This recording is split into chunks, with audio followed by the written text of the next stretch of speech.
हजारों साल से बिना रुके बिना थके आप सभी का बच्चों की तरह पालन पोषण कर रही हूँ।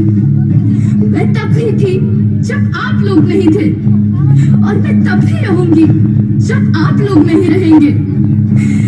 पर अब ऐसा लगता है कि मैं थक रही हूँ। आपकी धरती माँ थक रही है। रसायनों का छिड़काव, रासायनिक खाद और इन सब के कारण पानी एवं हवा में जहरीलापन, यही कारण है कि मैं थक रही हूँ।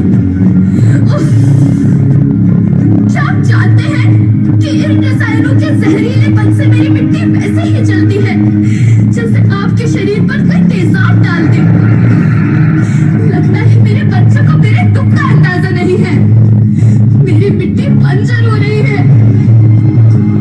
ये रसायन मेरी मिट्टी के उपजाऊपन को खत्म कर रहे हैं और उसमें पाए जाने वाला नमक मेरे शरीर पर मिर्च की तरह जल रहा है। मेरी फसलों की पैदावार कम हो रही है। मैं धीरे धीरे और थक रही हूँ।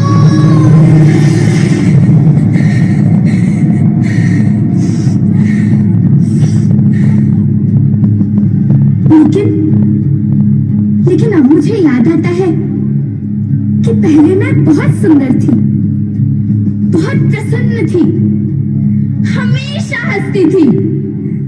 मुझे अब भी याद है।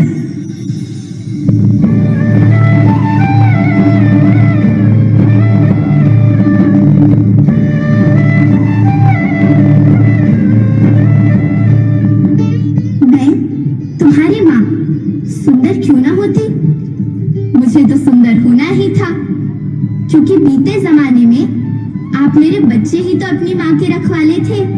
आप लोग प्राकृतिक खेती करते थे और फिर हमारी सभ्यता में तो प्रार्थना भी धरती कल्याण की है। ओम द्यौ शांति, अंतरिक्षः शांति, पृथ्वी शांति, औषधयः शांति, वनस्पतयः शांति। ओम शांति शांति शांति।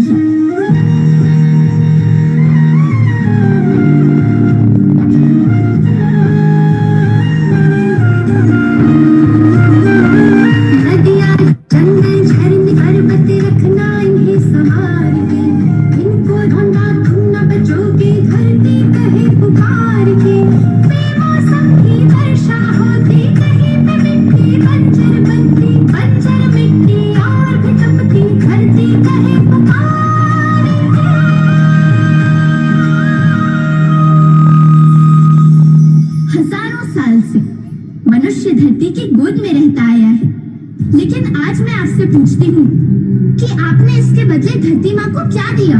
ये जहरीले रसायन और प्राकृतिक खाद जो मिट्टी को बंजर कर रहे हैं, उर्वरकता को बर्बाद कर रहे हैं। आप अच्छी पैदावार के लालच में जो रासायनिक खाद अपने खेतों में डाल रहे हैं, वो अभी तो लाभ देगी, लेकिन लंबे समय में उसी रासायनिक खाद का नुकसान भी है। रासायनिक खाद जहर समान है और तो और फसलों में पानी की खपत भी बढ़ गई है, जिससे खेती की लागत बढ़ रही है और पानी का स्तर जमीन के काफी नीचे जा रहा है।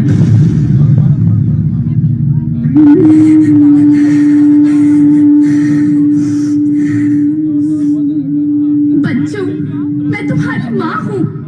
मैंने तुम्हें सुख से जीने के लिए पर्याप्त संसाधन दिए हैं, पर तुम्हारे लालच की पूर्ति के लिए नहीं दिए। ऐसा लगता है कि थोड़ी सी अधिक पैदावार और अपने लालच के लिए आप सब अपनी अगली पीढ़ी, अपने बच्चे के भविष्य के बारे में सोचना भूल गए हैं। सोचो, क्या तुम अपने बच्चों को ऐसे खेत देना चाहते हो जो बंजर हो?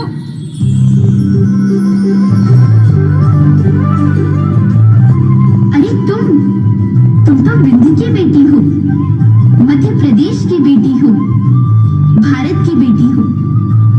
आओ, तुम ही मेरे बच्चों को कुछ बताओ।